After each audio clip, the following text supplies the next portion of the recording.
Welcome back to the channel, ladies and gentlemen. Before I start the reaction, which is a very interesting reaction today, it's about the amount of Israelis that are pretty much unaliving themselves due to the crime that they have committed in Gaza. But before I get to that, I just wanted to go ahead and first, you know, explain something real quick that I have been thinking about for quite a while now. But one thing that I want to put a lot of emphasis on, right, that not so many people have is due to the fact that although the American people are outraged about the Epstein file, yet we haven't seen any major lockup, we haven't seen any major action being taken, we haven't seen anything. And I have yet to still think to myself, why is that? Why haven't the American people stood up against their government? Not that I'm calling for that, but against their government to start locking up people who were on the list who have done heinous crime to innocent kids, women, whomever. And I think it pretty much trickles down to the fact that the majority of the people on the list are pretty much white people. Now, am I saying that all white people are guilty and all white people should feel the guilt of what happened on the list? I mean, on the island? That's not what I'm saying. But what I'm saying is that imagine if the race was flipped. Imagine if this was Muslim or Mexican or Asian or whatever race you want to go ahead and think about it. Imagine if that was any of them. How things would be burning down right now. Mosque if it was Muslims. Mexico, we probably would have been dropping bombs on them right now. Asians, geez, people would have started saying, "Hey, you need to get out of this country. You don't belong here." But yet we haven't seen anything. And so the reason why people haven't done anything about it, think about it this way.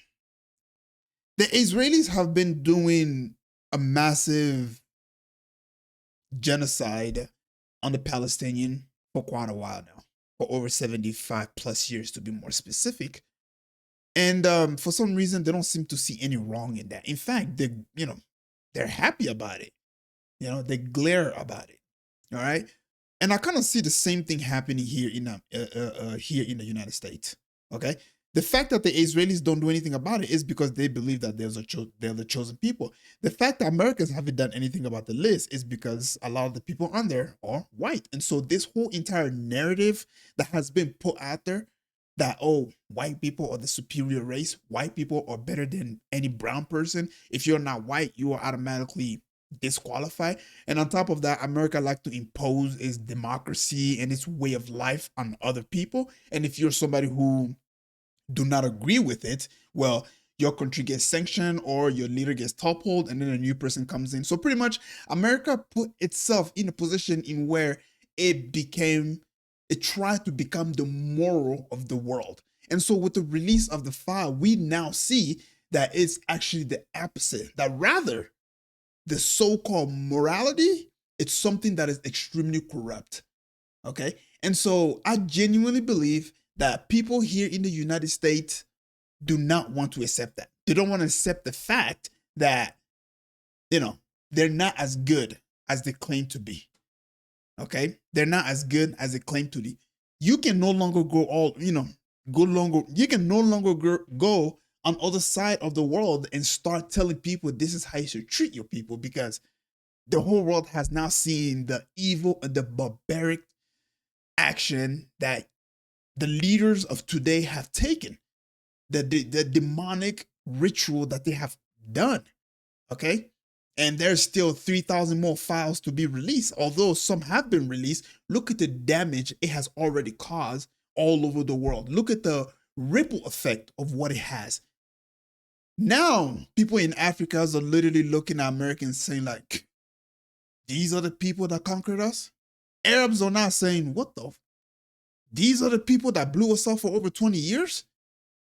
Even Khamenei and Vladimir Putin and Xi Jinping, these leaders are saying that the people in America, the leaders in America, are a bunch of satanic people who are doing child,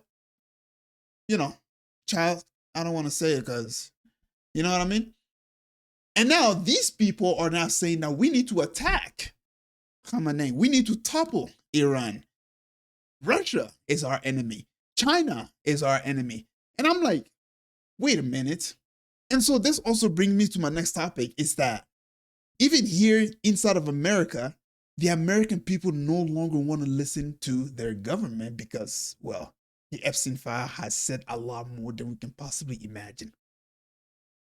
So we are now shifting to a place in the world in where America is collapsing, both physically, in the sense that it's no longer the superpower of the world.